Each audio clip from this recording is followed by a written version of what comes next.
श्री सद्गुरु ब्रह्मचैतन्य गोंदावलेकर महाराज यांना कोटी कोटी प्रणाम।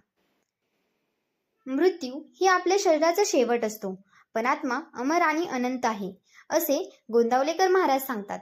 शरीर हे फक्त आपलं वाहन आहे आणि आत्मा हा जन्मांतराने प्रवास करणार आहे। शरीर नष्ट होत असले तरी आत्मा सतत असतो। म्हणूनच मृत्यू म्हणजे संपत्तीचा शेवट नाही, तर एक नवीन प्रवास आहे। नामस्मरण म्हणजेच राम नाम जपणं हे मृत्यूच्या भीतीपासून मुक्त करणारे अत्यंत प्रभावी साधन आहे।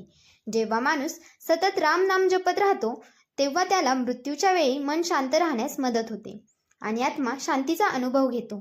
अनेक भक्तांच्या अनुभवातून हे सिद्ध झाले आहे की जे मृत्यूच्या वेळी नामस्मरण करतात त्यांना वेदना कमी भासते आणि ते सुखद शांतीने मार्गी जातात। त्यामुळे मृत्यू ही भीतीची गोष्ट नसून आत्म्याचा नवा प्रवास आहे आणि नामाचा आधार असल्यास तो प्रवास सुकर आणि आनंददायी होतो।